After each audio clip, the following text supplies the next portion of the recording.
पति अभी नहा ही रहा था कि तभी फोन पर मैसेज टोन बजी। पत्नी मोबाइल के पास में ही खड़ी थी, उसका ध्यान फोन की तरफ गया। उसने सहज ही फोन उठाकर मैसेज पढ़ा। हाय गुड मॉर्निंग डियर, किसी बेबी का मैसेज था। पत्नी सोच में पड़ जाती है कि अब यह बेबी कौन है। तब तक पति भी नहाकर बाहर आ जाता है।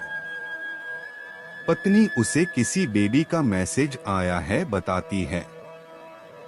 पति मुस्कुरा देता है, फोन उठाकर उस मैसेज का रिप्लाई करता है, hi baby how are you, और अपने काम में लग जाता है। इस रिप्लाई को भी पढ़ती है। अब हर पल पत्नी के दिमाग में यही विचार कौंधता रहता है कि यह बेबी कौन है। शाम को पति घर आता है, पत्नी उससे पूछती है, यह बेबी कौन है। पति जवाब में सिर्फ मुस्कुरा देता है और फिर से अपने काम में लग जाता है। 2-3 दिन बीत जाते हैं। उन विचारों ने अभी तक पत्नी का पीछा नहीं छोड़ा था और फिर से पति के मोबाइल पर फिर एक बार बेबी का मैसेज आता है, आज तो मिलोगे कि नहीं, तुम्हारी बहुत याद आ रही है।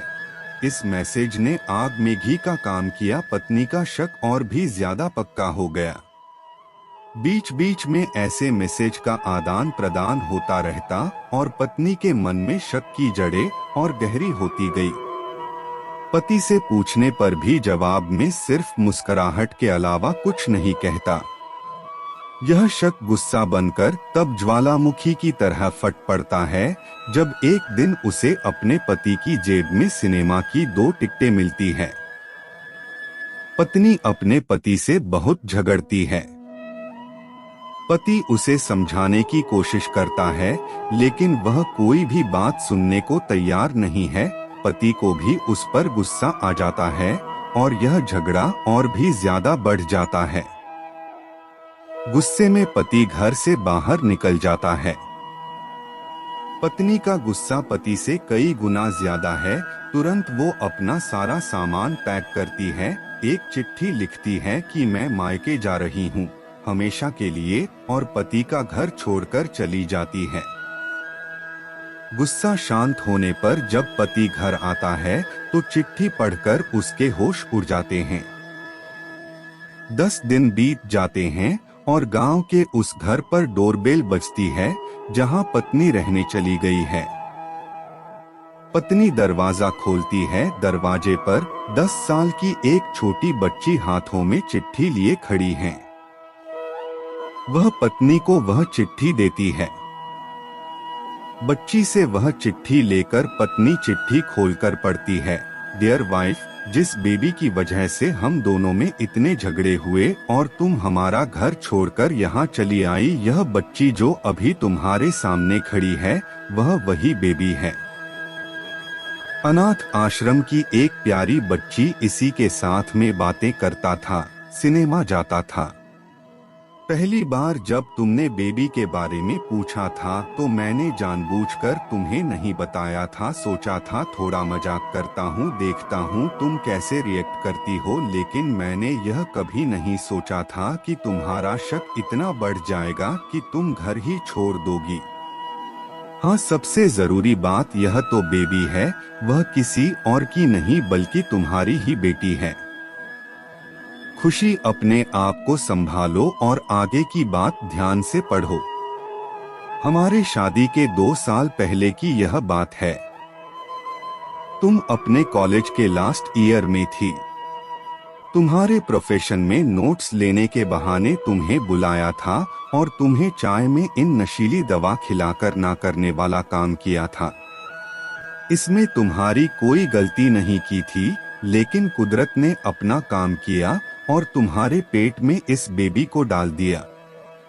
काफी प्रयास करने पर भी अबॉर्शन नहीं हुआ तो तुम्हारे घर वालों ने समाज के डर से तुम्हें 6 महीने तक घर में ही रखा।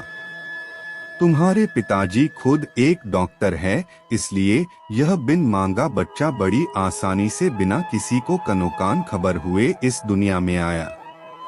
भविष्य में तुम्हारी शादीशुदा जिंदगी में कोई प्रॉब्लम ना हो, इसलिए तुम्हारे पिता ने इस बच्चे को गांव के एक अनाथ आश्रम में छोड़ दिया। यह बच्चा मतलब यही बेबी जो अभी तुम्हारे सामने खड़ी है।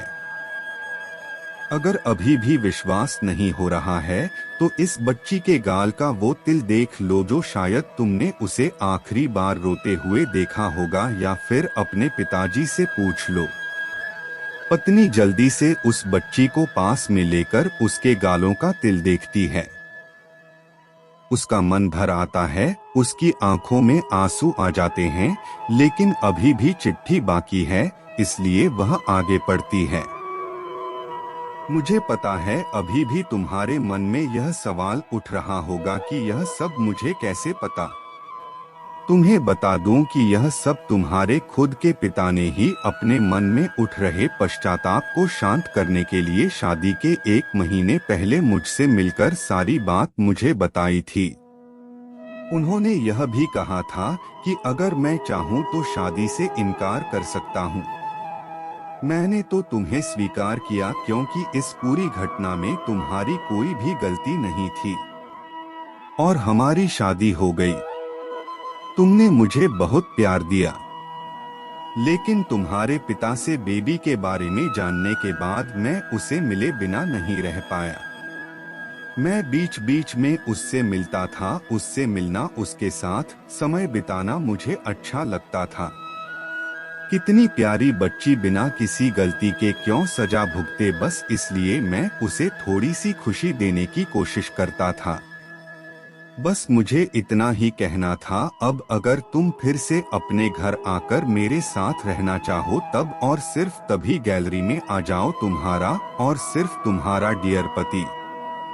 बिना एक क्षण की भी देरी के पत्नी दौड़कर गैलरी में पहुंची और रास्ते पर उसका पति रमेश खड़ा था। उसके चेहरे पर मुस्कान की पत्नी की आंखों में आंसू के पूर। कारण कुछ भी हो, अपने दोनों के बीच में कभी भी सबको थोड़ी सी भी जगह मत दो, क्योंकि दुनिया में हर बीमारी का इलाज है, लेकिन शक नाम की बीमारी का कोई इलाज नहीं है। मन शांत रखो, जो भी मन में आए एक दूसरे को बताओ।